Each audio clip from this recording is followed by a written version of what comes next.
Patrick du Tudoret, bienvenue, bonjour. Merci de m'accueillir, j'allais dire chez vous.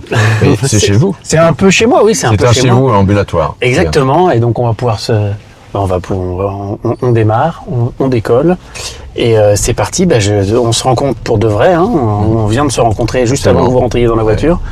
Ouais. Est-ce que vous pouvez vous présenter, qui êtes-vous ? Qui je suis ? Vous avez 24 heures ? Non.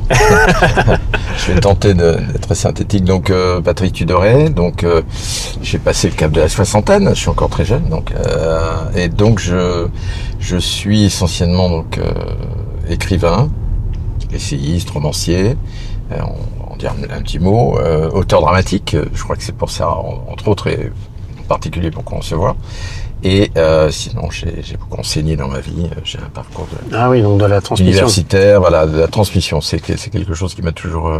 Et vous enseignez quoi ? J'enseigne la rhétorique après un doctorat en sciences politiques, et donc je me suis spécialisé dans la rhétorique, ce qu'on appelle l'art oratoire, le discours, l'art de persuader avec art. De persuader, de susciter l'écoute. C'est un art de susciter l'écoute, oui. Et ce qui est d'ailleurs tout à fait pertinent au théâtre. Oui. Parce qu'au théâtre, il faut, vous savez, les jésuites qui étaient les grands spécialistes de la rhétorique, ils parlaient du théâtre du monde, théâtre mundi. Donc, au théâtre, c'est pareil, il faut plaire et il faut émouvoir. Alors, je vais pas faire mon cuistre, électare et être mauvais, donc plaire et émouvoir, il faut déployer les mêmes. J'ai pas le droit. Non. Oui. Pardon. Ouais. J'étais persuadé que je pouvais aller à gauche. Donc là, déjà, on a failli échapper à la mort. Donc... Exactement, ça y est. Donc voilà, donc il y a des similarités assez fortes entre la rhétorique et le théâtre, et c'est très lié. Et oui. Ça m'intéresse d'autant plus. Donc j'ai publié 23 bouquins. Ah oui, oui, c'est ça. Le dernier publié, et oui, je ne suis plus tout jeune. Et donc le dernier étant sorti il y a quelques mois, qui s'appelle L'éternité montre en main, aux Belles Lettres. J'ai la chance de publier dans cette merveilleuse maison, les Belles Lettres. Oui. Et c'est le premier volume de mon journal intime, donc c'est quelque chose de particulier. Après avoir... Que vous avez écrit avant et que vous publiez maintenant. Alors, voilà. Ou... Oui, là c'était les années 2000-2015, donc d'accord. Voilà, ça se fera progressivement. Et puis,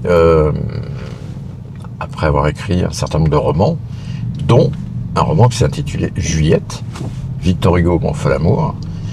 Et l'histoire est belle, donc si vous me laissez parler, je déroule. Ah bah oui, non mais moi l'histoire est belle parce que j'ai écrit... Je vois que vous maîtrisez l'art de la rhétorique que vous avez enseigné. J'ai un peu l'habitude. Et donc j'ai en 2020 publié ce livre, ce roman, qui a eu un très bel accueil, qui a connu un joli succès. Et un jour j'en ai parlé sur une radio, je sais plus laquelle, et une jeune comédienne a entendu cette émission.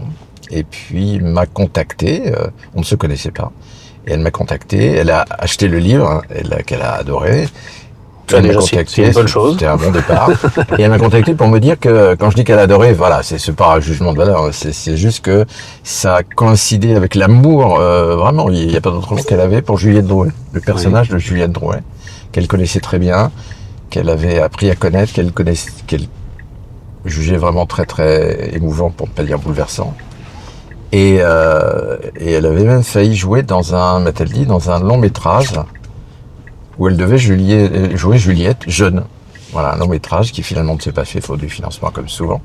Mais en tout cas, elle s'était beaucoup renseignée, elle avait lu, elle connaissait parfaitement le personnage, et par voie de conséquence, elle connaissait Victor Hugo aussi. Voilà. Ah oui. Et donc j'ai un petit peu, je l'ai fait lanterner un petit peu, le temps de me renseigner sur elle, voilà. Et de m'apercevoir, donc il s'agit de Marie Lucignol, oui. qui a créé la pièce et qui la joue en ce moment. Donc c'est elle l'initiatrice. C'est elle qui a pris l'initiative, absolument. D'accord. Parce qu'elle avait vu que j'étais aussi auteur dramatique et que j'avais déjà... C'était pas votre première pièce non plus. Non, voilà, c'était Juliette, c'est la 4e, d'accord. Donc elle avait vu que j'écrivais pour le théâtre. Et elle m'a envoyé cette supplique très émouvante, qu'on a retrouvée récemment d'ailleurs, pour me demander de lui écrire un seul en scène.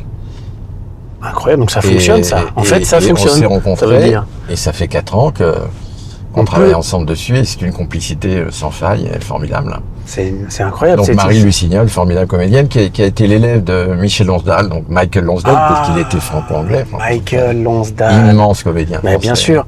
Vous voyez qui est Gérald Calderon? Oui. C'était un ami de ma famille et donc mon père et moi quand j'étais tout jeune, j'ai rencontré Michael Lonsdal quelques fois, mais moi j'avais moins de 10 ans. donc voilà. C'était quelqu'un d'impressionnant en plus, grande stature. Enfin, très... Mais Gérald aussi. Oui. Gérald était un ami plus proche, donc je l'ai connu toute mon enfance.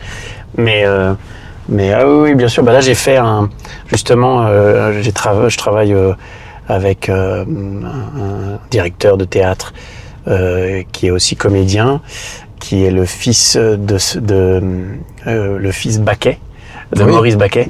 Grégory, non? Stéphane. Ouais. Et donc, on a fait un spectacle, mais j'ai Grégory aussi, mais là, c'est Stéphane qui est... Ah oui, c'est ça, il y en a un qui... Oui. Et j'avais filmé pour eux un spectacle sur l'aventure sur l'histoire de Job, et c'était Michael Lonsdal qui faisait la voix du Seigneur. Ah oui. Et, il a beaucoup prêté sa voix, il a tourné dans des très grands films. Et puis là, il a beaucoup prêté sa voix aussi, qui était quand même très reconnaissable. Oui. Avec un ton particulier, un débit. Et donc, il a...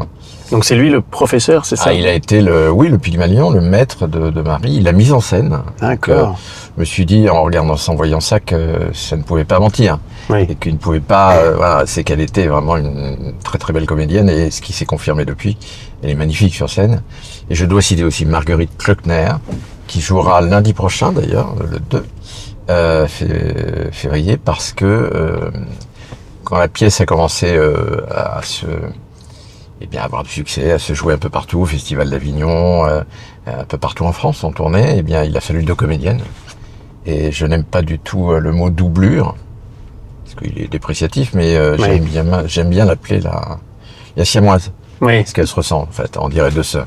Elles se ressemblent, et donc...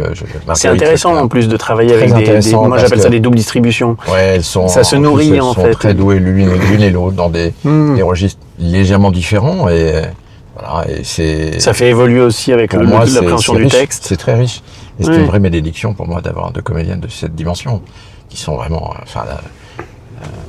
la deuxième a eu lieu hier, et ça s'est formidablement bien passé comme la première, donc je croise les doigts. Et Marguerite donc enchaîne pour une représentation et ensuite 15 jours après. C'est vraiment, moi je les appelle mes Stradivarius, mais il y a de ça. C'est quand on est un instrumentiste, aussi humble soit-il, et qu'on nous met dans les mains Stradivarius, évidemment, ça change beaucoup de choses, quoi. Elles sont très très douées. Et donc, vous vous êtes occupé de la mise en scène ou vous avez... j'ai voulu. Alors d'habitude mes autres pièces, je les laissais à des metteurs en scène, mais j'ai beaucoup appris évidemment avec eux. Je suis très observateur, j'observe, j'écoute, j'essaie de comprendre la loi organique de certaines choses, et donc les lois organiques. Et donc là, je crois avoir compris un certain nombre de choses. Et en plus, c'était mon bébé, c'était un roman que j'avais écrit, donc c'était vraiment un bébé de A jusqu'à Z, et je me suis dit que je pouvais faire la mise en scène. Ce qui, dans mon esprit, allait requérir du travail, beaucoup de travail. Je me suis dit, ça va être le double de travail. Non, c'est 10 fois plus. C'est monstrueux, c'est énorme, un énorme travail, constant. Donc c'est la première fois que vous vous mettez en scène? Ouais. Mais vous l'avez fait sur une œuvre que vous connaissiez très bien. Voilà, donc c'est pas forcément ma vocation. La prochaine pièce, c'est une bonne... qui est déjà écrite d'ailleurs. Je pense que c'est important de le faire avec... de travailler... avec dans le connu vraiment. Oui, là on était en plus en confiance vraiment avec toute l'équipe qui gravite autour, que ce soit la production. Je peux les citer, Albo Fled, spectacle avec Hier Vallier, Clotilde Fourier, Paul Delaunoy, voilà, des gens. C'est une équipe vraiment très soudée, et avec maintenant avec Clément Duval, donc notre régisseur, magicien lumière et son, et donc. C'est avec les lumières au départ qui étaient dues à Hidalgo Guerrero, qui est un magnifique artiste de la lumière. Et donc il y a une très belle entente entre nous, donc c'est quelque chose qui m'a facilité évidemment la tâche.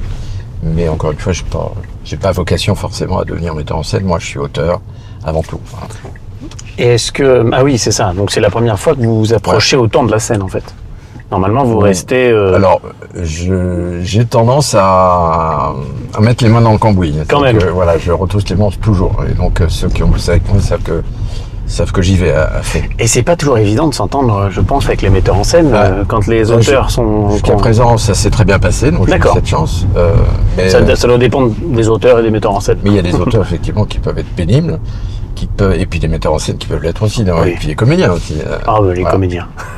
J'ai eu quelques expériences comme ça, bon, mais Parce qu'ils ont peur, en fait.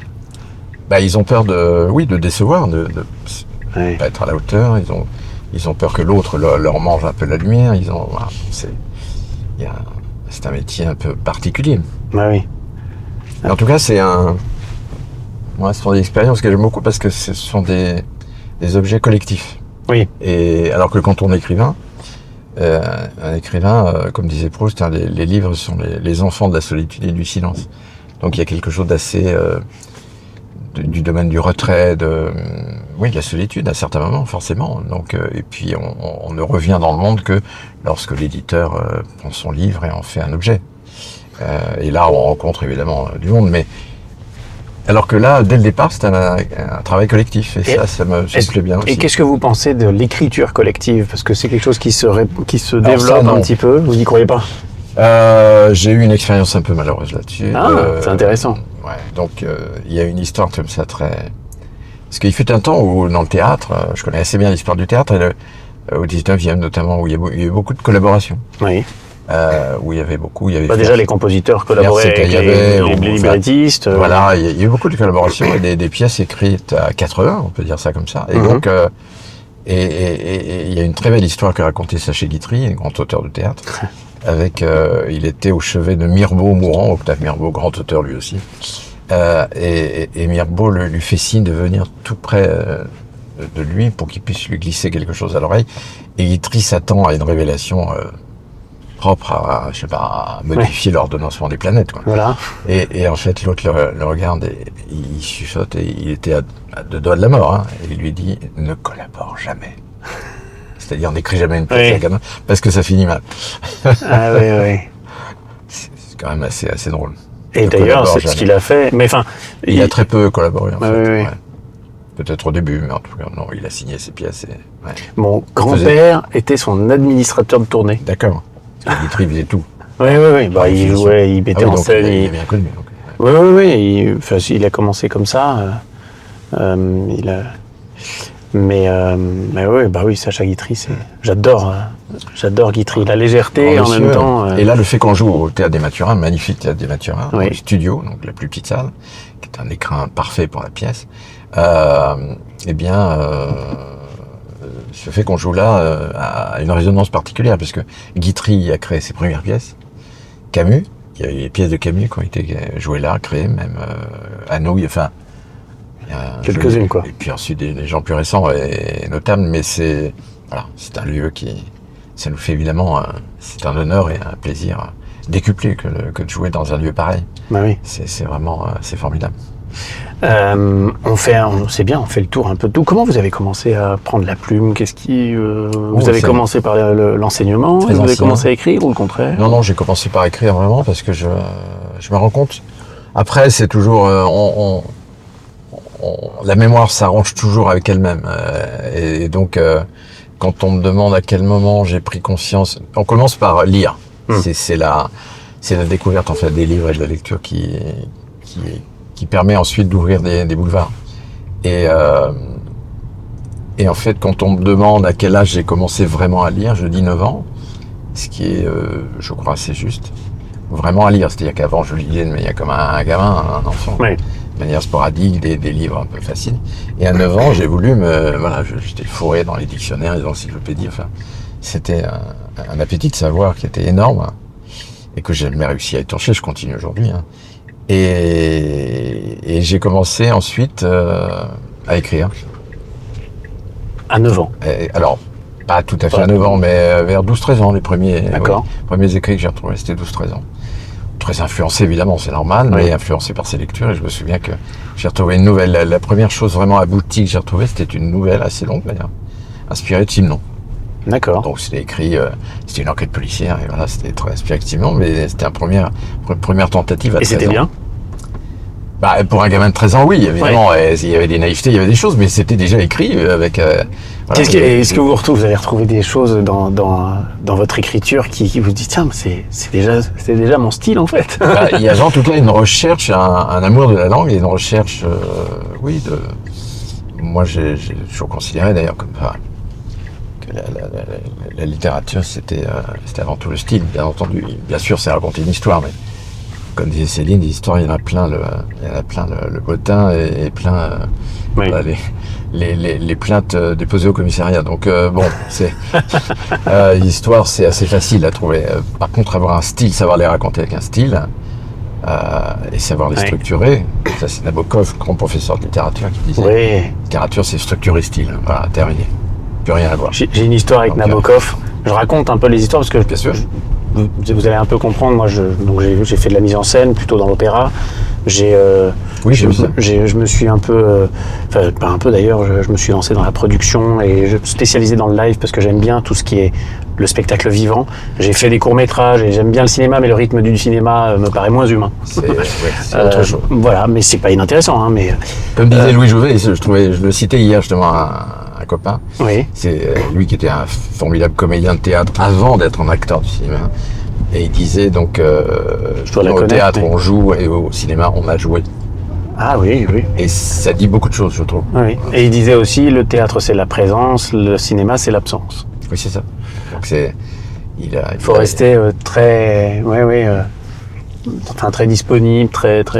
Il avait un regard là-dessus du grand théoricien qu'il était. Il a laissé des livres tout à fait importants. Hein. Et donc je me sens un peu aussi besoin d'être, enfin légataire de ce que mon père, qui était metteur en scène et directeur d'opéra, et mon grand-père, qui était plus directeur, mais aussi metteur en scène d'opéra. Enfin, c'est un peu une famille. Ah ouais. Depuis mon grand-père qui a été tracé dans l'opéra, oui, et dans le théâtre aussi, comme je vous disais. Mon grand-père était administrateur de Guitry, et donc il y a une histoire avec Nabokov qui ça se passe avec Rolf Liebermann, l'ancien directeur de l'Opéra de Paris, qui a mis l'opéra, on peut dire aujourd'hui que c'est lui qui a ramené l'Opéra de Paris au niveau du Metropolitan et de la Scala. Et donc, il n'était pas encore directeur de l'Opéra de Paris, il était directeur de l'Opéra de Hambourg.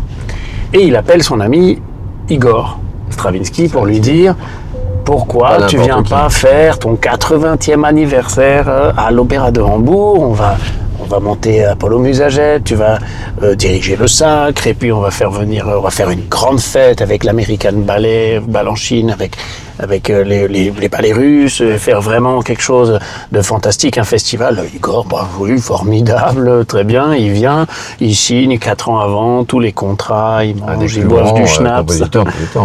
En tout cas, oui. Et 6 mois avant le début de la répétition, Stravinsky appelle Liebermann. J'ai déjà raconté cette histoire plein de fois, mais comme vous avez parlé de Nabokov, il appelle Liebermann et il dit « Je suis dans une situation très délicate. Je viens d'avoir un appel de la Maison Blanche. » Non, je viens de voir le truc. Du Kremlin. Ah oui. Pour fêter mon 80e anniversaire. Ça fait 40 ans que j'ai pas vu mon pays. Il faut que tu me libères. Ah oui. Et Liebermann se trouve dans la situation de dire oui, d'accord, il a engagé 200 personnes, mais bon, d'accord, mais il connaissait Nabokov, qui était aux États-Unis. Vladimir, qui était enseigné aux États-Unis, absolument. Et il appelle Nabokov et il lui dit pourquoi vous faites pas une fête pour Stravinsky, il faut faire quelque chose aux États-Unis pour voilà. Nabokov dit oui, c'est une très bonne idée, bien sûr. Il appelle son ami Jackie Kennedy et il lui en parle. Une semaine plus tard, Stravinsky rappelle Liebermann en disant je viens d'avoir un appel de la Maison Blanche qui m'invite à fêter mon 80e anniversaire à la Maison Blanche. J'ai dit oui au Kremlin, je peux pas dire non à la Maison Blanche. Il faut que tu me libères, il faut que tu fasses revivre notre contrat pour que je puisse gérer cette situation. Donc Liebermann, moi j'ai des images de lui qui dit, il ne l'a jamais su. Terrible manipulation. Et le jour de son 80e anniversaire, il était à Hambourg, et ensuite il est parti à Kremlin, et ensuite il est allé à la Maison Blanche, il a fait la fête toute l'année. Ça devait pas être très simple quand même à l'époque, effectivement. C'est quand même la guerre froide. Bah oui, mais ce qui est parce qu'on dit que Lieberman c'était un fin diplomate, stratège et tout, et justement il avait cette capacité à utiliser des forces comme ça extérieures, on va dire, mais il devait avoir un sacré carnet d'adresses. Oui, et puis les idées, et puis je sais pas si c'est à moi, mais j'ai le temps, je crois. C'est bien que la caméra ne filme pas vers là-bas. Oui. Parce qu'on ne voit pas les fautes de conduite. Exactement. Et ça va pour l'instant. Merci. Là, je fais un peu examinateur. Ouais. Il n'y a pas de double commande, non? Non, mais c'est vrai que bientôt, ces voitures-là peuvent bientôt se piloter toutes seules et on dit qu'elles conduisent mieux que des humains. Donc, parce qu'en fait, elles ont la capacité d'avoir toutes les informations en permanence. Ouais, nous, on met notre attention à ce côté, de ce côté. Et c'est d'ailleurs, pour revenir sur le théâtre, je pense, une des règles de la mise en scène, c'est d'anticiper, de diriger. Il faut avoir un peu l'œil partout. La vision du spectateur, la vision qu'on pense que le spectateur va avoir. Et donc, j'avais parlé avec moi, j'ai un beau-frère qui est réalisateur de cinéma pour le coup, mais il faisait des séries américaines avec le budget que les Américains ont, qui est incroyable. Mais je lui dis, c'est quoi un réalisateur pour toi? Lui disait, si tout le monde fait bien son travail, on n'a pas besoin de lui. Oui, mais c'est un peu comme le chef d'orchestre au fond. Le chef d'orchestre, il y a des orchestres qui sont tellement pros qu'ils pourraient jouer sans chef. Oui. Mais le chef d'orchestre, c'est un peu l'âme quand même de la chose, quoi. C'est lui qui va donner, insuffler plus qu'un rythme. L'envie presque. Oui, qui va donner quelque chose du corps à tout ça, quoi. Après, on dit au théâtre, le texte, tout le monde connaît Gabin, pour faire un bon film ou une bonne pièce, il faut une bonne histoire, une bonne histoire, et une bonne histoire. Je pense.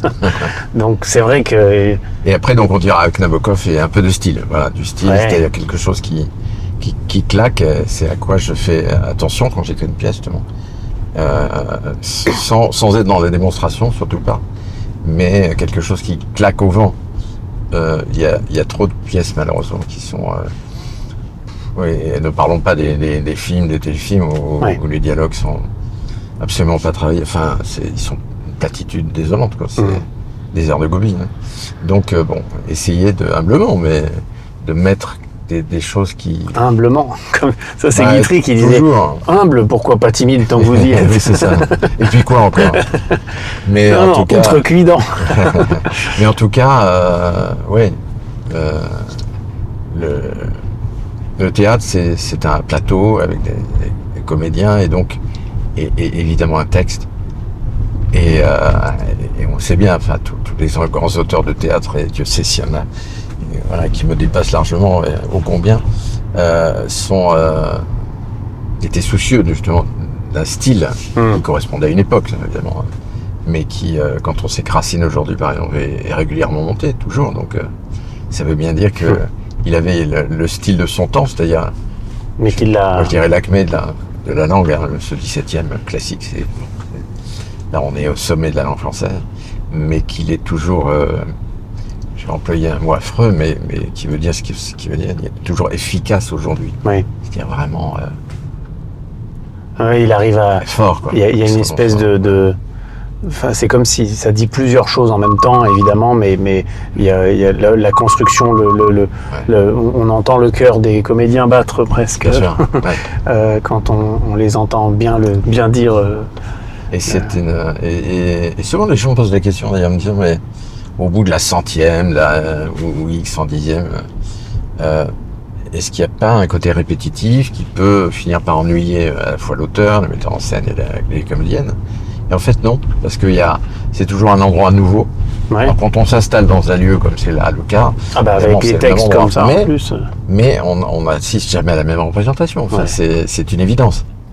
C'est une évidence. Moi, ce dont j'ai pris conscience en faisant ce média, parce que là en 3 ans j'ai enregistré plus de 300 ou 400 spectacles. Ah ouais. Donc je suis en train de voir les choses oui, c'est ça. Et je fais la captation en direct. Et donc comme j'ai un peu l'œil du metteur en scène, ça me permet aussi d'anticiper. Je suis un peu couteau suisse. Je sais que dans notre pays c'est mal vu, mais ça permet en fait, selon moi, de résoudre des problèmes que les autres ont peut-être plus de mal à résoudre. Et je pense notamment, pour moi, un metteur en scène doit au moins être un mauvais acteur. Oui. Mais si on n'a pas... je peux être, il n'y a pas de problème. Non, mais à un moment, il faut quand même savoir ce que c'est que d'être sur un plateau et de prendre la parole. Oui, avoir ce sens de la mimésie, du mimétique, quelque chose qui... C'est ça. Vivre la chose... Après, il y a plein de styles comme de le metteur en comédien scène. pourrait la vivre. Ouais. Mais pour moi, c'est un peu comme quelqu'un qui supervise la création d'un grand tableau. Mais si on ne doit pas incarner un rôle, on peut se filmer en train de conduire. D'accord. Parce qu'on estime que notre conduite n'est pas dérangée par un travail de comédien. C'est ça. Tandis que donc si on est nous-mêmes, ça va. Ouais. Donc là, ça va. Soyons nous-mêmes. Voilà, c'est ça. Surtout moi, il faut que je sois moi-même. Et justement, il faudrait que je fasse attention. Mais... donc oui, non, pour le metteur en scène, il peint un peu des croquis, puis ensuite le comédien vient avec toute sa Il y a un mot comme ça qui est... Moi, je crois que j'ai entendu dans la bouche de Jean-Pierre, immense comédien, comédie française, etc. Et qui disait, donc l'auteur écrit une pièce, le metteur en scène en lit une autre, c'est toujours la même, il en lit une autre, les comédiens encore une autre, et le public, évidemment, en voit une quatrième. Quoi. Donc... évidemment, c'est toujours Mais c'est ça en fait le principe humain de l'interprétation. J'ai pris conscience d'un truc incroyable. C'est vrai, hein, c'est Jouvet, je crois, qui disait en son temps, certains moments, le public avait du talent. Et je pense que le public a vraiment. C'est pas du tout pour être démago. Hein. Le public a vraiment une fonction. Il joue un rôle essentiel. Ah mais c'est ça. Toute l'été, on va pas. Moi, j'ai pas mal étudié ça dans le cadre de mes recherches. Faudrait peut-être auditionner le public. Ouais. Et ça s'appelle les testimonials. Et donc, le public, effectivement, joue un rôle fondamental en ce sens où, pour prendre un terme, le théoricien de la réception, il actualise la chose, c'est-à-dire qu'il la rend réelle. Oui. S'il n'y a pas de public, il se passe rien. Il y a des comédiens qui peuvent s'amuser sur scène. Mais il n'y a pas d'interprétation au sens fort. Il n'y a pas cette projection vers quelque chose qui est de plus grand. Et le public, donc, il joue son rôle. Il actualise au sens... Plus ou moins bien. Où il donne, alors plus ou moins bien. Il y a des bons et des mauvais publics. Ça, les acteurs le savent. Enfin. Et après, c'est même pas un jugement de valeur. C'est une sensation qu'ils ont, j'allais dire, épidermiquement. Ils le sentent. Ils sentent les salles. Et moi, j'aime bien mettre tout derrière pour sentir la salle aussi. Et on sent une salle tout de suite. On sent si elle réagit bien. Et il y a certains moments où enfin, pas forcément de la frustration, mais ça peut créer un sentiment d'injustice. C'est-à-dire qu'il y a des moments où nous, on sent que c'est bien ce qui se passe sur scène et ça marche moins bien que voilà. Et puis parfois, c'est pas forcément la meilleure soirée, mais le public, ils sont à fond et ils trouvent ça très bien. Et il suffit souvent, parce que l'être humain est on le sait, assez grégaire, c'est un animal grégaire. Donc, et il suffit que dans le public, il y ait parfois 2 ou 3 personnes dont le rire, par exemple, peut être communicatif, et qui donne qui déclenche en fait l'autorisation, j'allais dire, pour les autres de rire. Et là, je vois Juliette, qui est une pièce où il y a une dimension tragique, dramatique, évidemment, puisque bon, ils ont vécu des deuils avec des enfants très jeunes, des choses terribles. Mais après, j'ai voulu jouer les contrastes à fond et mettre des scènes comiques où le comique était exploité aussi à fond et à la limite du burlesque. Voilà. Et ça, les comédiennes, évidemment, adorent. Et moi aussi. Et le public aussi. Mais comme c'est juste après, je pense à une scène en particulier où Juliette Drouet, un petit coup de mou, elle est dans une chambre, elle a 67 ans, elle a quitté Victor Hugo, elle a fait ses bagages, et avec une espèce de fougue, de passion, comme elle avait à 20 ans. Et elle se retrouve à Bruxelles, parce que c'était pour eux l'antichambre de l'exil, c'était une ville qu'ils connaissaient bien. Et elle se disait qu'elle était assez loin de Paris pour qu'il la retrouve pas, quoi. Donc elle passe une semaine dans une chambre à se remémorer sa vie d'actrice ayant du succès d'ailleurs, et de tout ce qu'elle a vécu avec lui. Et là, il y a vraiment... du coup, j'ai perdu le fil, c'est pas très grave. J'ai pris le couloir de bus aussi. Ah oui. Mais en tout cas, Vous êtes passé d'un moment qui était plutôt comique, qui était Oui, plutôt c'est ça, tragique, à un c'est-à-dire moment qui était plutôt comique. Et là, effectivement, souvent les spectateurs, il y a un moment de latence où ils sont toujours dans le tragique, dans vraiment il y a une scène assez bouleversante, et ils ne s'autorisent pas à rire, et là, ils voient une scène comique. Et il y en a beaucoup qui ne s'autorisent pas à rire. Et pour ça, il faut qu'il y ait... Ma femme est très forte pour ça, elle a un rire très communicatif, mais elle ne peut pas être là chaque fois. Et donc, et il y en a qui donnent le là, en fait. Et après qu'un spectateur a ri, eh bien, il y en a beaucoup qui s'y mettent. Voilà. Mais s'il n'y a pas ce spectateur, c'est plus compliqué. Ouais. Alors, on voit des gens qui se retiennent, ils auraient envie de rire, mais ils s'autorisent même pas. Est-ce que j'en ai le droit? C'est ça. Bon, il y a un spectacle qui se jouait, je sais plus où, à Montparnasse. Ça s'appelait La Claque. C'était des claqueurs, mais c'était leur métier. C'était leur métier. Ils allaient pour faire applaudir les gens. Alors ça, c'est pendant longtemps, ça coûtait cher d'ailleurs. Il y avait des claques connues dans Paris. Et en fait, je prends conscience de cette fonction-là. En fait, si elle existe, c'est peut-être parce qu'on le prend, la première réflexe, c'est de dire, oh là là, ils devaient faire des trucs tellement nuls qu'ils avaient besoin d'engager des claqueurs pour rire aux mauvaises blagues. Ouais. Non. Parce que si c'est vraiment mauvais, les gens n'y vont pas. Encore que. On connaît le répertoire. Il y a eu des tas de choses mauvaises comme aujourd'hui, mais il y avait aussi des choses absolument extraordinaires. Voilà. Au 19e siècle. Mais qui avaient besoin de la claque, qui avaient besoin du rythme. D'un pas de tir. Il fallait qu'il y ait le décollage minimal pour qu'ensuite les gens suivent, quoi. C'est tout à fait. C'est tout à fait passionnant à observer. D'ailleurs, c'est un petit peu la psychologie des foules. Il suffit qu'il y ait quelques meneurs et ensuite, là, on passe devant chez Monsieur de Balzac. Ah oui. Maison de Balzac. C'était pas prévu, mais je rêvais peut-être un peu adapté en fait Très intéressante à visiter, oui, parce que avec la sortie derrière qui lui permettait d'accéder à la rue en contrebas, qui lui permettait d'échapper aux créanciers. Ah oui, parce qu'il était complètement... Oui. Donc il y a toujours eu chez Balzac la double entrée et sortie, parce qu'il était toujours perclus de dettes et il avait un besoin constant. Et pourquoi ? Parce que c'était un panier percé, il vivait au-dessus de ses moyens. Ouais, c'est ça. Il avait des lubies, donc il a voulu créer une imprimerie qui a marché quelques années, mais qui ensuite a fait faillite. Il a investi à un moment dans la culture des ananas. Complètement délirant, dans la banlieue de Paris. Et donc il s'est lancé dans des petites aventures comme ça, de spéculation pure, quoi, et qui ont échoué lamentablement, parce que c'était pas un homme d'affaires. Bon. Et il est devenu riche quand il a épousé Madame Anscar, qui elle était riche. Mais enfin, il vivait quand même bien, parce que c'était un auteur qui produisait énormément. Mais s'il a autant produit, c'était aussi pour payer les créanciers et éviter les huissiers. Ah ouais, donc parfois... Ça a été une vie, il est mort très jeune, il est mort à peine 50 ans, mais complètement usé, il était... C'est fascinant de voir à quel point même les plus connus, les plus célèbres, les plus adulés de ce temps, passés comme Théophile Gautier, Dumas, ou même Hugo à certains moments de sa vie, ils ont passé le temps à écrire comme des forçats pour rembourser les retraites et payer leurs dettes. C'est ça, pour vivre. Absolument. Et il y en a qui, Théophile Gautier par exemple, qui était quand même considéré comme un très grand écrivain, le maître des cérémonies dans plein de grands salons parisiens, il a passé sa vie à courir après. À courir pour semer les huissiers et à courir après les remboursements de dettes. Donc, il y a une histoire comme ça, moi je transmets un peu de... C'est marrant, c'est l'échange. Bon, c'était Rossini, parce que mon père avait travaillé sur un film sur Rossini.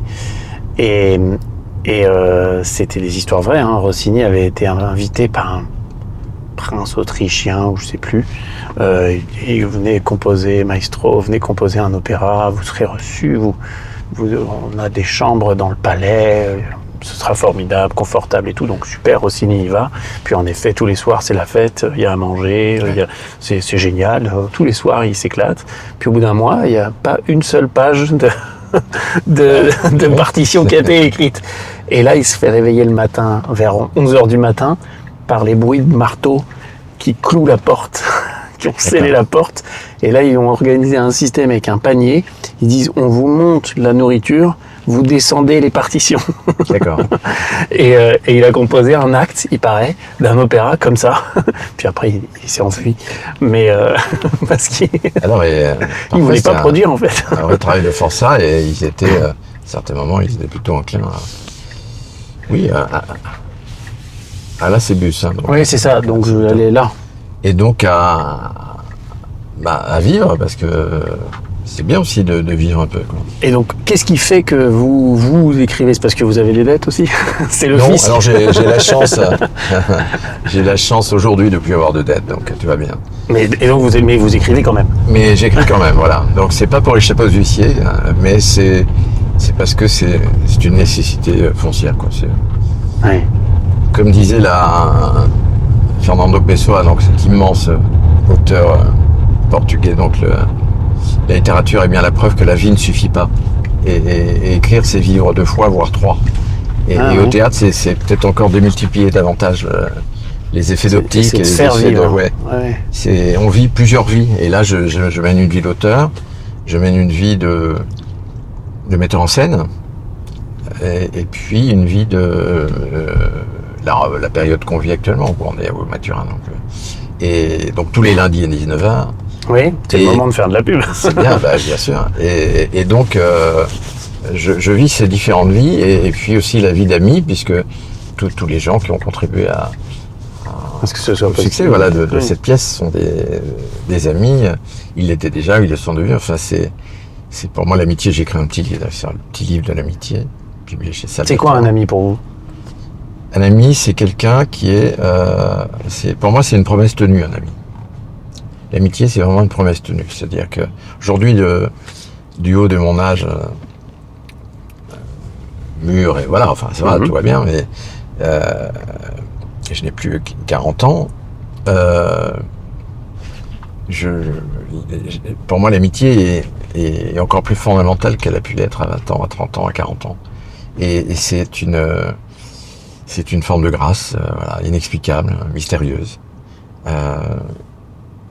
Et comme le définissait d'ailleurs très bien Montaigne, d'ailleurs le définissait sans le définir, justement il a choisi de ne pas la définir quand il parlait de son amitié avec la Boétie.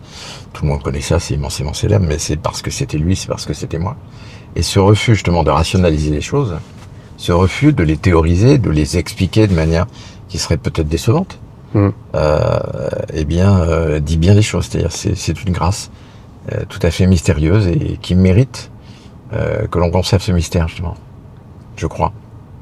Après, l'amitié, c'est aussi quelque chose de tout à fait pragmatique au quotidien. Et récemment, on a fait une émission de radio avec Marie pour parler de la pièce, et où je disais que l'amitié, c'est un peu comme une robe de prix, celle que porte Marie sur scène ou Marguerite, ou un vêtement auquel on tient. Il faut vraiment s'en occuper sans cesse, quoi. Il faut l'emmener au pressing. Il faut sans cesse éviter que les faux plis s'installent dans l'amitié. Et moi, j'ai eu comme tout le monde ça s'entretient, comme un couple, comme une famille, comme tout. Ouais. Et moi, j'ai eu des ruptures d'amitié. Voilà. Ouais. Des ruptures, ruptures du cristal. Et puis des érosions plus lentes. Voilà, on vit tout ça, forcément. Mais en tout cas, l'amitié, c'est quelque chose de... Oui. Si le fait d'écrire des livres et des pièces de théâtre, par exemple, ne débouchait pas à un moment ou l'autre sur l'amitié, je crois que ça m'intéresserait beaucoup moins. Ouais, ça, c'est un sujet qui... Les Grecs le disaient déjà, c'est une des formes de l'amour, la filia, c'est une des formes de l'amour. Donc, souvent d'ailleurs dans Racine, quelque chose de très important. On parle beaucoup d'amour. Mais il y a aussi les amitiés. Mais ils ont tous un ami, quoi. Ouais, absolument. Leur confident, quoi. Ah ouais. Et c'est vrai que c'est presque... En fait, on a l'impression que ça parle d'amour tout le temps, Racine, mais au théâtre, l'amitié a toujours eu ça parle plus d'amitié, en fait. Dans beaucoup de pièces, l'amitié là. Oui, Philinte, Alceste... Et Cyrano et Christian, enfin... non, c'est ça. Même si Christian a des allures de benet, de temps en temps, il est agaçant, quoi. Mais Cyrano se sacrifie pour lui, d'une certaine manière. Donc, oui, il y a des choses comme ça qui sont... oui, pour moi, l'amitié est au cœur de plein de choses, et notamment la création. Parce qu'on est jamais seul, on est rien sans les autres. Oui, c'est la création seule. Et quand vous écrivez, vous faites lire, c'est intéressant ça de savoir. Oui. Vous avez des lecteurs. Je fais lire à ma meilleure amie qui n'est autre que ma femme. Oui. Ça surprend d'ailleurs quand je dis ça, elle est aussi ma meilleure amie. Et oui. Moi, d'ailleurs, je pense que ce qui a fait que Victor Hugo et Juliette Drouet ont eu cette histoire d'amour, passion extraordinaire, et qui a duré plus de 50 ans. C'est qu'elle était comédienne et qu'il était écrivain. Et alors il y avait une communion dans les arts, dans plein de choses, mais ils étaient amis, profondément amis, complices. Il y avait cette entente évidemment charnelle entre eux. Elle lui a appris l'amour physique. Elle lui a appris. Oui. Oui. Elle était comédienne, elle avait eu déjà pas mal d'expérience. Alors que lui, il était un homme marié. Et qui est fidèle, très jeune, et qui s'est retrouvé bafoué par sa femme, qui l'a trompé avec son meilleur ami, comme on l'explique dans la pièce. Et ce meilleur ami n'était autre que Sainte-Beuve, Charles-Augustin Sainte-Beuve, le grand critique. Et ça ne se fait pas, il me semble. Voilà. Oui, non, ça c'est sûr. Tromper sa femme ou son mari, et puis ensuite, avec son meilleur ami, c'est assez moyen, quoi. Ça témoigne d'une médiocrité d'esprit assez rare. Ça, c'est sûr. Et donc... Quel pauvre homme, pourquoi il avait des années comme ça il en a été vraiment meurtri, profondément. Je pense qu'il s'en est voulu beaucoup à lui, d'avoir pu être ami avec quelqu'un comme ça. Il a appelé Sainte-Bave, ensuite. Pour lui, il ne s'appellerait plus que Sainte-Bave. C'est la comédienne le lance sur scène, comme ça. Et c'est vrai que ça a été terrible, cette rupture. Parce qu'ils avaient un élan... c'était deux grands intellectuels qui avaient vraiment beaucoup de choses en commun. Et c'est à la suite de ça que Victor Hugo s'est laissé aller. Et donc Juliette l'a ramassé à la petite cuillère. Voilà, un petit peu, ouais. Dans les raies de Juliette, qui était très courtisée, qui était très très belle, très courtisée, et qui à l'époque sortait d'une histoire assez tourmentée avec le grand sculpteur James Pradier, qui lui avait fait un enfant, Claire. Que Victor Hugo allait adopter quasiment comme sa fille. Il adorait cette gamine. Et puisqu'on y est, donc on sait tous que Victor Hugo demandait l'aube à l'heure au plancher de la campagne, etc. Donc la mort de Léopoldine, qu'on évoque sur scène, c'est la scène vraiment la plus tragique. Elle est morte à 19 ans, dans une noyade, donc un frêle esquif qui a sombré sur la Seine. Il y a eu un coup de vent.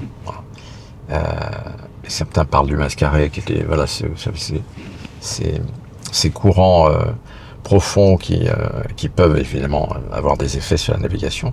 Mais là, en courant, je me suis vraiment renseigné. Apparemment, c'était un coup de vent contre eux. Le bateau était mal lesté. Et dans l'affaire,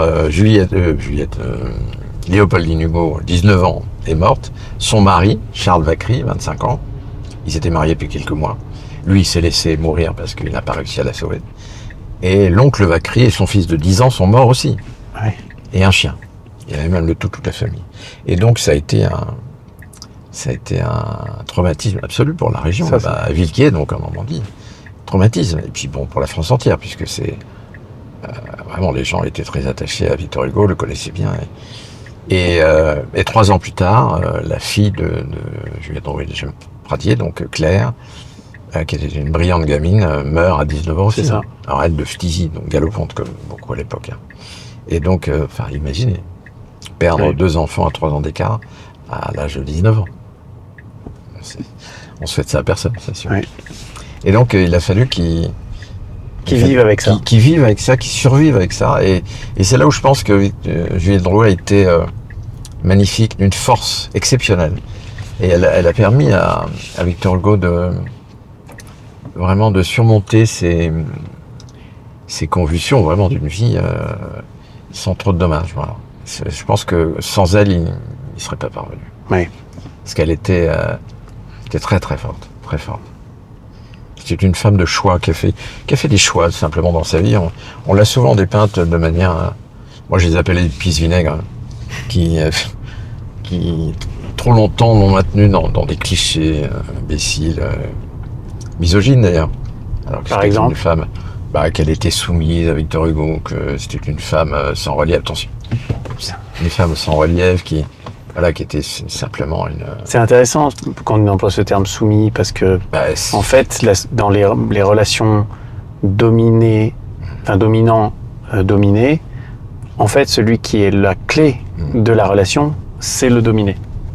Là, en tout cas, moi, je pense qu'elle n'a jamais été dominée par Victor Hugo. Il était écrasant, il pouvait l'être, hein. Mais elle le connaissait tellement. Elle connaissait tellement ses failles. Elle l'aimait à la fois pour évidemment ses qualités qui étaient fort nombreuses, notamment son génie, mais aussi ses failles. Et Dieu sait si après, elle a été fidèle et lui l'a trompé. Et ça, c'est pas glorieux, hein. Dans la pièce, d'ailleurs, il en prend plein la moustache. Elle était la seule à avoir cette possibilité de lui rentrer dans l'art, pour être clair, de lui dire ses 4 vérités. Personne n'osait. Oui. Victor Hugo, c'est la statue du commandeur. Voilà. Oui. Donc personne n'osait lui dire ses 4 Et donc vérités. il lui fallait justement aussi dans sa vie quelqu'un qui ose lui dire des vérités. Ça.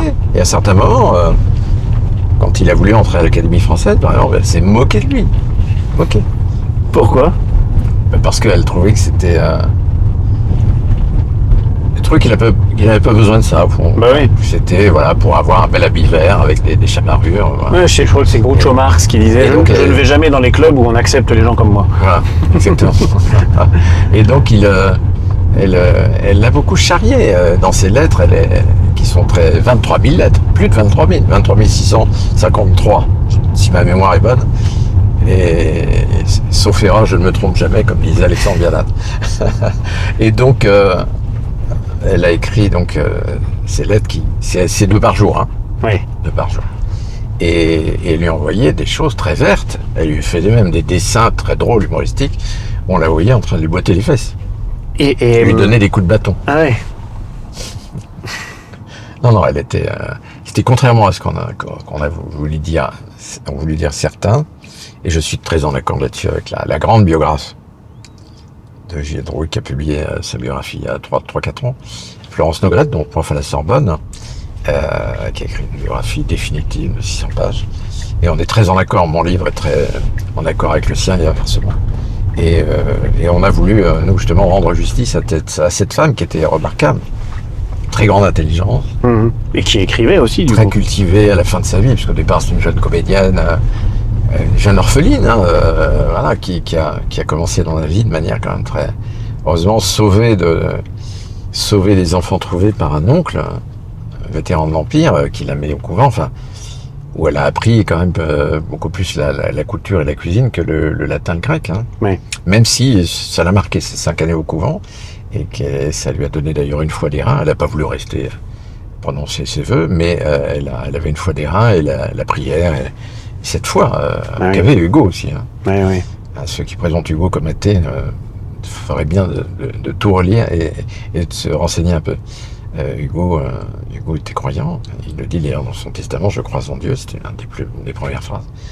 Voilà, enfin tout ça pour dire que Juliette, elle était mal partie dans la vie, et c'était Cosette, hein. Il s'est inspiré évidemment beaucoup de son parcours. De son parcours, avec le couvent des Madelonnettes pour elle, le couvent de Picpus dans Les Misérables, etc. Donc c'est Cosette, c'est Cosette, c'est le dessin de Cosette, et avec ça, elle a réussi, évidemment, en côtoyant Victor Hugo, qui était... Il y a Pierre Pygmalion, et puis tous les amis. Après, dans les années 70, au retour de l'exil, à Paris, ils ont reçu l'empereur du Brésil, ils recevaient tous les Jules Ferry, enfin tous les grands, Flaubert. Essayer un truc. Ils recevaient vraiment tous les grands de ce monde. Tous les grands, voilà, que ce soit du monde littéraire, politique, théâtral, politique. La table des Hugo, puisque c'était elle, et non plus Madame Hugo depuis longtemps, qui tenait cette table. Oui. Elle était considérée comme Madame Hugo. Il a toujours dit, ce sera ma veuve. Et qu'est-ce qu'elle est devenue Madame Hugo espérait... Madame Hugo. C'est intéressant. Au départ, elle a trompé son mari de manière indigne avec son meilleur ami. Bon, pas terrible. Ensuite, mais ils avaient des enfants. Oui, ils en avaient 4. Ouais, ils en ont même eu 5, un qui est mort en très bas âge. Ouais. Et donc, Madame Hugo a déployé des manigances, mais vraiment très laides, parce qu'elle savait que Juliette était vraiment le grand amour d'Hugo. Et donc, pour l'empêcher de jouer, elle a écrit aux dirigeants de la Comédie Française pour lui interdire d'avoir des rôles. Parce que Juliette est entrée à la Comédie Française. Mais sauf qu'elle n'a jamais joué. Elle avait ce pouvoir. C'était Madame Hugo, elle avait pas mal d'entre-gens, elle connaissait pas mal de monde, donc elle a été assez dégueulasse. Et à un moment, même, elle a fait avec l'autre maîtresse qui a compté pour Victor Hugo, qui s'appelle Léonie Donnet. Eh bien, avec Léonie, elles ont enveloppé toutes les lettres d'amour que Victor Hugo avait envoyées à Léonie. Elles en ont fait un joli paquet rose avec un nœud, et elles ont envoyé ça à Juliette Drouet, ce qui est quand même une cruauté incroyable. Et comment a réagi Juliette Drouet? Elle a été brisée. Finalement, elle a pardonné, mais ça a été terrible. Elle a pardonné. Oui, parce qu'elle l'aimait tellement qu'elle a pardonné. Et c'est là où il a été plus petit que grand. À certains moments, il n'était pas brillant. Bien sûr. Ami Hugo, malgré son génie. Et donc, il a... Et après, elle s'est amendée, Madame Hugo, puisque à Guernesey, quand il était en exil, elle a fini par comprendre à quel point Juliette était importante dans la vie d'Hugo, qu'elle avait réussi, elle, à faire là où elle avait échoué. C'est-à-dire créer une relation de confiance, profondément. Et ce que je crois pas qu'il y ait, peut-être au début, mais je crois pas qu'il y ait eu un amour profond entre Adèle, Hugo, et donc la mère, pas la fille, et donc Hugo lui-même. Alors qu'entre Juliette et lui, c'était un amour, mais comme il y en a peu dans l'histoire. Bien sûr. Et elle a fini par l'inviter, et elle a fini par avoir pour elle des attentions multiples. Et elles sont devenues amies. Je crois que c'est Florence Nogat qui ose dire qu'elles étaient amies. Et Juliette Drouet faisait la lecture à Madame Hugo quand elle est devenue aveugle. Donc c'est quand même assez incroyable. Et ça montre quand même que Madame Hugo avait compris à un moment que cette femme elle avait contribué aussi d'une certaine manière à l'éducation de ses enfants. Enfin, elle était très proche de ses fils, par exemple, très très proche. Elle les défendait contre le père. Elle se faisait leur avocate. Parce qu'entre les Hugo, parfois, ça tenait. Et les enfants Charles Hugo, par exemple, et François Victor, donc les deux fils, et Juliette passait son temps à les défendre. Passait son temps à les défendre. Parce que parfois, il y a eu des mésententes, il y a eu des choses... des petites amies dont on voulait pas qu'elles devinssent des épouses. Enfin, voilà, Hugo... parce que les fils Hugo, parfois, étaient un petit volage, un peu comme leur père. En tout cas, voilà, c'était des fils de famille qui avaient un petit peu de moyens, donc ils avaient une vie, comme on dit, ils faisaient la vie, comme on disait à l'époque. Et donc, elle les a beaucoup défendus. Et ils avaient notamment François Victor, mais l'autre aussi, ils avaient une grande affection, pour ne pas dire de l'amour, pour Juliette Drouet, vraiment. Adèle, c'était autre chose, vous savez, c'est l'histoire d'Adèle H qui est atteinte d'érotomanie, parce qu'il s'agissait de ça, donc il croyait être aimé d'un lieutenant anglais qui en fait était tout à fait indifférent. Eh bien, elle est allée le rejoindre donc, en Nouvelle-Écosse, enfin dans des conditions terribles. Truffaut raconte très bien ça dans Adèle H. Et donc cette Adèle-là, Juliette ne l'a pas connue, elle l'a croisée, mais sans plus. Et elle n'a pas connu non plus vraiment Léopoldine, elle l'a croisée aussi, elle l'a vue enfant, tout enfant. Et donc sa mort l'a bouleversée évidemment, mais par contre les deux fils Hugo, elle les a très très bien connus. Elle était très très proche, et notamment de François Victor qui dès qu'il le pouvait venait la voir. Et les filles d'Hugo, ils étaient proches de... Alors non, justement. Non. Alors oui, elles étaient très proches de leur père. D'accord. Sauf Adèle qui a eu ces problèmes de... Est-ce qu'elle était folle? Non, je ne pense pas. Mais elle a quand même... Elle était fragile, quoi. Elle était très fragile, et elle a eu cette espèce de fugue qui a duré 9 ans, quand même. Et ils ont fini par la faire rapatrier. Elle a accepté d'entrer, et elle ne reconnaissait plus personne, et ils ont été obligés de l'interner. Donc c'est terrible. Et donc Adèle était à la fois proche de son père, elle l'admirait beaucoup, mais elle se sentait prise au piège, quoi. Comme je lis dans la pièce, prise au piège d'une vie sacrifiée. Mais elle avait bien conscience que vivant à Guernesey, elle ne pourrait jamais vivre comme elle l'entendait. Mais Léopoldine, ça allait plutôt. Elle avait trouvé le grand amant de sa vie, Charles Vacry, qui était un type très bien, très famille, très belle bourgeoisie normande. Donc elle était heureuse, elle venait de se marier, et puis ils survenu le drame, quoi. Ouais. En tout cas, tout ça pour dire que à la fin de sa vie, vraiment, Juliette a été totalement acceptée par Madame Hugo et que même elle a nourri pour elle une vraie amitié. Et Juliette est morte à 77 ans, donc 2 ans avant Victor Hugo, d'un cancer de l'estomac. Et Victor Hugo, du jour où Juliette est morte, Victor Hugo a cessé totalement d'écrire. Voilà. Oui, puisque plus personne n'était là pour le lire. Il était brisé et il n'a trouvé de réconfort, ça c'est aussi un extrait de la pièce, que dans le l'art d'être grand-père, comme on sait, avec ses 2 petits-enfants. Ouais. Mais pendant 2 ans, voilà, ça l'a tenu pendant 2 ans, mais ensuite il est mort parce que le tuteur, vraiment, cette flamme qui lui permettait de vivre avec passion, c'était ça. Et avait disparu, tout simplement. Bien sûr. Non, c'est une histoire assez bouleversante. Hein. On arrive à la fin de notre rencontre que j'ai trouvée passionnante. C'est un quartier que je connais. Je vais me mettre là où j'étais. Oui, merci infiniment en tout cas. Mais c'était passionnant. C'est agréable. Merci. J'ai découvert aussi vos activités parce que je suis en fan de musique classique et d'opéra, donc des univers que j'aime beaucoup. Ouais. Voilà, on pourrait rajouter, quand vous parliez d'histoire tout à l'heure, il y a l'histoire de l'auteur, l'histoire du metteur en scène, l'histoire de l'acteur, il y a l'histoire du compositeur, qui vient aussi, quand il est au niveau, bien sûr, qui vient aussi éclairer. Moi, je connais très bien les noces, parce que mon père a monté les noces pendant 30 ans à l'Opéra de Paris, et je les ai montées aussi. Ouais. C'est un truc de famille. On est obligé de monter les noces de Figaro dans notre famille, c'est comme ça. Et donc, c'est vrai que Mozart, Beaumarchais, c'est extraordinaire, c'est une horloge. Parfois, c'est un petit peu trop mécanique, peut-être. Et Mozart, il vient mettre la goutte d'amour, de nuance, avec le livret de Lorenzo da Ponte. C'est ça. Il a réussi à transcender un texte déjà transcendant. On se dit, il y a des trucs comme ça, on se dit, mais non, il faut rien faire, on peut pas faire mieux. On va le déséquilibrer. C'est ça. Non, il a réussi à... C'est ça qui est exceptionnel, effectivement. Ouais. Il y a un chef-d'œuvre existant, ils en font encore un autre chef-d'œuvre. Pour moi, c'est les noces, on est. Parfois, ça marche pas. Il y a eu des cas, évidemment, ça n'a pas fonctionné, mais en tout cas, c'est impressionnant. Et peut-être que dans les pièces que vous avez écrites, il y en a qui seront adaptées. Ça vous a jamais... En opéra, pourquoi pas. On pourrait faire de l'histoire de Juliette et Victor Hugo en opéra. Ça a suffisamment de souffle. Ah oui. Alors, quel boulot. Hein. Oui. Mais déjà, un seul en scène, moi, je suis sur les rotules. Mais en tout cas, un opéra, oui, leur histoire d'exception a suffisamment de souffle. Oui. Pour supporter un opéra, c'est certain. Ah, oui.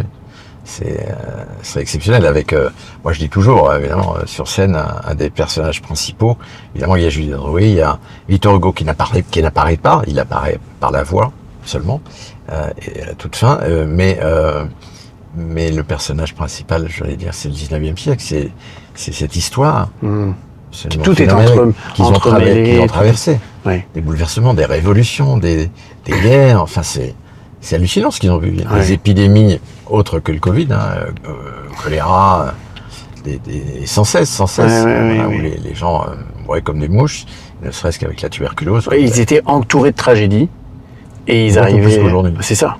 C'est pour ça que quand on dit c'était mieux hier, voilà, en voyant un petit peu nos classiques, en lisant un petit peu l'histoire. Et en même temps, la vie a un côté tragique. Et justement, j'ai l'impression que ce confort et cette peur devient léthargique, quoi. Le refus de penser le tragique de l'existence, ce qui est un déni suicidaire, est un des marqueurs de nos sociétés. Hein. Je crois que c'est Raymond Aron le disait beaucoup. Hein, c'était le grand tort des démocraties, justement, c'était de foncer, d'être baissé dans le confort, le progrès supposé, etc. Et de s'éloigner le plus possible de tourner le dos, justement, à l'aspect tragique de l'existence et des destins collectifs aussi. La tragédie, la difficulté. Et quand elle revient, la tragédie, elle est toujours là, elle est là en permanence. Et quand elle revient et qu'elle s'impose à nous par la fenêtre ou par la porte, tout le monde est tétanisé, alors que rien de nouveau sous le soleil, enfin comme dirait Beckett, pour reprendre l'auteur de théâtre, mais rien de nouveau sous le soleil, c'est comme ça depuis que l'homme est homme. Enfin, c'est l'histoire avec par exemple l'industrie, la révolution agricole. Bon voilà, avant on mettait 2 semaines à labourer un champ à 10 paysans, puis un jour il y en a un qui s'est pointé avec un tracteur à vapeur, et il a dit moi je le fais tout seul en 3 heures. Bon, mais après, les conséquences de ça, bon, c'est déjà qu'on jette 80% de ce qu'on produit, mais surtout, les agriculteurs sont seuls, se tuent. Alors après, on met une pression qui vient de la consommation, du système de consommation à tout prix, etc. Et donc au prix même de détruire les sols et les agriculteurs qui sont dessus. Mais ce qui vient, c'est que le confort du tracteur vient en fait peut-être permettre une situation où on va détruire celui qui conduit le tracteur, quoi.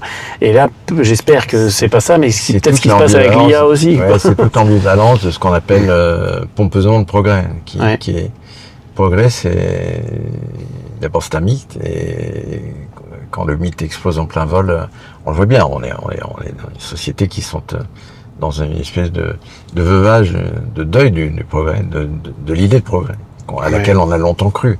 C'est-à-dire qu'en même temps que le progrès, il faut la morale qui va avec. C'est ça, c'est-à-dire que les progrès techniques sont indéniables. Oui, et ça c'est très bien, et c'est tant mieux. Moi, j'ai vécu depuis 2 ans notamment le progrès dans la médecine, par exemple, c'est formidable, et ça c'est absolument indéniable, et ça c'est merveilleux. Mais le vrai progrès, je crois qu'on va devoir bouger. Moi, je pense que ça passe. Le vrai progrès, évidemment, il ne peut être qu'intellectuel, moral et spirituel. Oui. Le progrès technique, il n'est pas accessoire, mais c'est pas pas fondamental. Voilà. Tout à fait. C'est pas ce qui fait l'âme et le cœur de l'être humain, ça c'est sûr. C'est une très bonne fin de podcast. Je suis très content. On aurait pu continuer comme ça pendant longtemps. En tout cas, on rappelle pour la fin, mais le rendez-vous le lundi au Théâtre des Mathurins dans la petite salle à 19h30. Et je sors, alors là je suis bien équipé, comme metteur en scène. On le montrera. Juliette. Voilà, donc là, Juliette, Victor Hugo Montfort-l'Amour, au Théâtre des Mathurins, tous les lundis à 19h, et prochaine date, donc lundi 2, c'est-à-dire très bientôt, et non, jusqu'à fin mars, voilà. Parfait. Merci Patrick, et bonne continuation. Merci infiniment. Merci Alexandre.